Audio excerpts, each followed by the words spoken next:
You have to grow in stages, and to get to a level that you can actually observe and understand what it teaches, to a point that you actually can bring it into act, you're going to climb. You have to refine yourself physically, spiritually. You can't just one day do it. So technically, yeah, we all have the potential in us to be a tzaddik. So a tzaddik can do anything that he wants.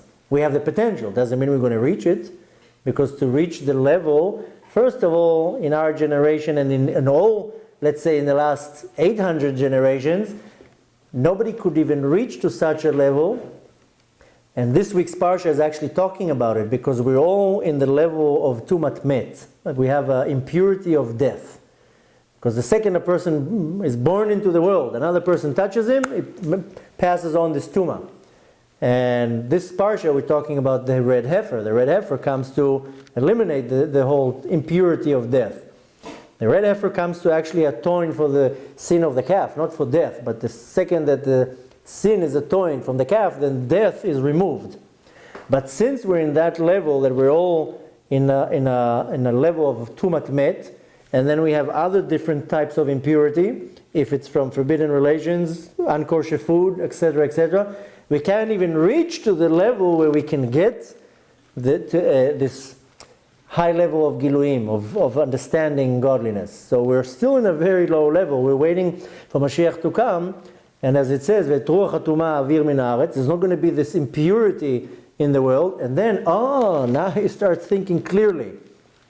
So to reach in our generation to that level, are you saying to heal with your hands? Some people can do it, but very few people. You have to so elevate yourself in a spiritual level to a point that you can actually get to that. And of course you have to have a gift from Hashem, not that anybody can do it. But potentially and essentially you have it. The point is, if you elevate yourself and you refine yourself, you'll get to a point that you're much more aware of what you can do. And each person has a talent to do something. Person gave each person in this world a talent. And you eventually, if you find the talent and you utilize it, then you reach your highest potential. If your talent is singing, must be that Hashem gave you this for a very particular reason. If your talent is whatever it is, Hashem gave you a talent, must be that you have to see how you can utilize the talent to Avodat Hashem, for serving Hashem. There's a lot into it. But back to your question, I believe in it. I don't know. I'm not in that level of touching people and healing them. No, he's saying you have the potential to do it yourself. Yeah. You just have to learn it and elevate yourself. Look, if a person learns the theory, but then he goes and eats unkosher food, doesn't keep Shabbos, half his day has nothing to do with Hashem, how can you actually use godly powers? So yes, you can use powers that are coming from Sitra Acha. That's, you see in our generations, I don't know how to define it, fortune tellers or whatever, or all sorts of even people that they present themselves as rabbis, and they do show all sorts of, like, let's call it for the sake of the example, special powers, but you see they're getting their powers from the Sitra Acha, from the other side, from impurity. So you can also tap into that.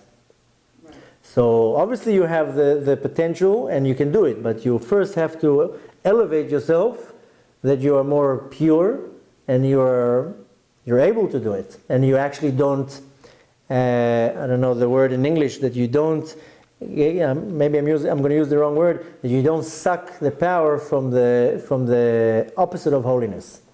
No, we come from Hashem.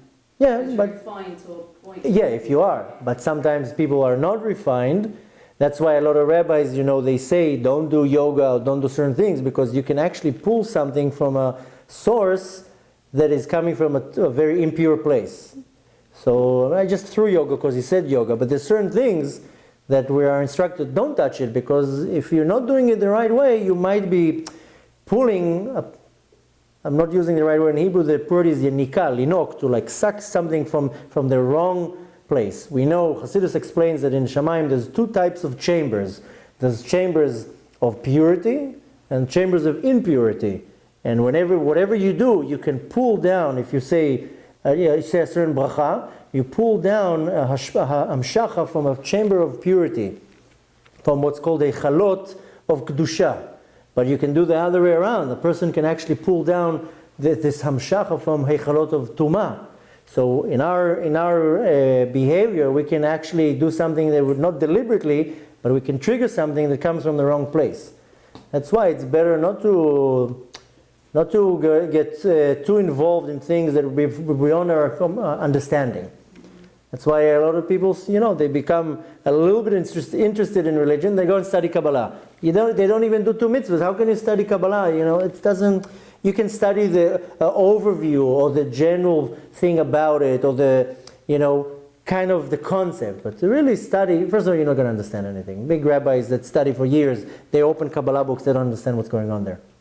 So you have to, incline yourself to get to that level. A lot of people ask me, is it true you can't study Kabbalah till you're 40?